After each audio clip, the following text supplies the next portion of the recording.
Hi students, today we are starting our second term portions. Hope that all are fine. Keep safe and remember, let us start with our next lesson. This lesson onwards, our second term lessons are starting.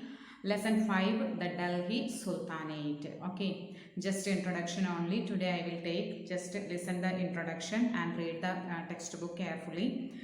We already started about this Delhi Sultanate in the last part of our fourth lesson. Hope that all are remembering that one. Anyway, just rewind whatever we completed there in the previous lesson. Okay, just remember the two persons, they were invaded from other means outside India to India. We studied that Mahmud of Ghazni and Muhammad Ghori. They were came from Afghan and the Turkish invasions was held, and also part of their invasions what was happened, we studied that one of them was just plundered our wealth and another one just wished to establish a kingdom here, and he didn't directly done that one. Also we studied the two persons names. I hope that remembering you, that was Qutbuddin Aibak and also Bakhtiyar Khalji. The two slaves, were Muhammad Ghori's slaves.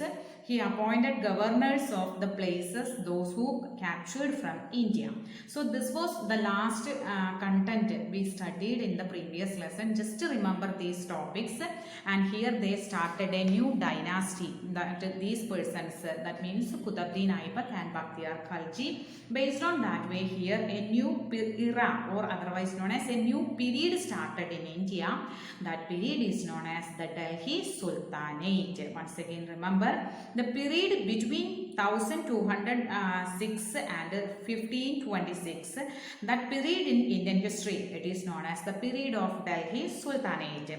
Actually, during this period, that means 1206 to 1526 period, in between this period, various dynasties, different names of dynasties ruled here. They were collectively or totally known as sultans, remember, and these rulers ruled from their capital. They followed their capital at Delhi. That's why the Indian historians mentioned and described about this period as Delhi Sultanate. Remember, their capital was at Delhi. That's why.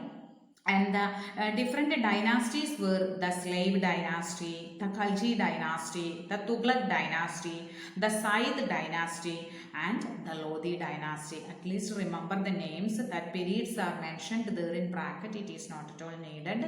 Anyway, that first totally how much of a period or how much time it was known as the Delhi Sultanate, that is 1206 to 1526. So that period want to remember. Otherwise, these separately, the Slave dynasty, the Khalji dynasty, the Tughlaq dynasty, Said dynasty, and the Lodi. These much different dynasties ruled here. These different dynasties, that means totally 5 dynasties are here. It was totally known as the Sultanate. Their period was known as Sultanate period. And their capital they followed at Delhi. That's why the Indian historians collectively telling about this period as the Delhi Sultanate. Hope that you got the idea how it was known as the Delhi Sultanate. Again, we will study these all dynasties one by one. We will study based on the order. One by one, we will study the different lessons and whatever the contributions they given and the name of the important rulers and the each dynasty and all from here onwards. Okay, so from where we got these sources or the informations about these sultanates and this period, different dynasties and these sultanate period, wherever we got that ideas or informations, that are known as the sources of history. The manuscripts, inscriptions, coins, architecture provide a lot of information about the Delhi Sultanate. These each and different dynasties or various dynasties, they were contributed and they kept and they followed the different manuscripts, inscriptions, and they issued coins, and also they contributed a lot in the field of architecture and different poets, administrators, like that way it was there. They keep some of these details. From that details itself we got the idea about the Delhi Sultanate, remember.